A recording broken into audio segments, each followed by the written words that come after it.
Konnichiwa, buddies!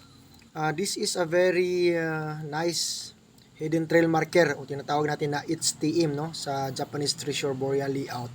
So, sa site ito, no, sa operation nila Buddy Dudong. Buddy Dudong Frido, ang indikasyon nito ay opening spot ang nahukay ninyo. So, sabi mo sa comment na nakukuha ninyo ito sa ilalim ng flat na bato sa 4 feet na. So, ibig sabihin ay talagang tinatago siya. Hidden nga, tinatago.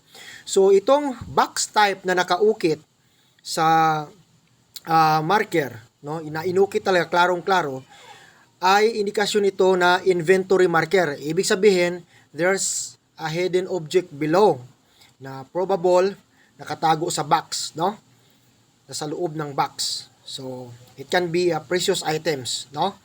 So, ngayon, ang mangyari, ipagpatuloy nyo ang dig site na ito. Lakihan nyo ang butas sa 5 feet by 5 feet dahil preparado ito na boreal setup. So, sa ganitong marker, tinatawag dito kuchi or opening spot, no? Yung kuchi or mouth, box type lang yun, pero same na, almost the same na yan. Basta may mga kwadrado, rectangle na marker, ibig sabihin yan, perimeter on the spot ang dig site. So hopefully mag-success kayo sa yung operation.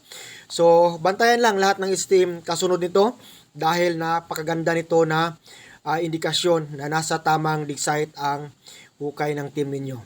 So sa lahat ng mga operation, mag-ingat palagi buddies, no? At tandaan ang mga hidden trail marker ay huwag itapon dahil yan ang basis ng reading and decoding natin. So para sa inyo buddy Dodong, ingat ang team and good luck sa inyong lahat. Okay, God bless us all and Bansai buddies.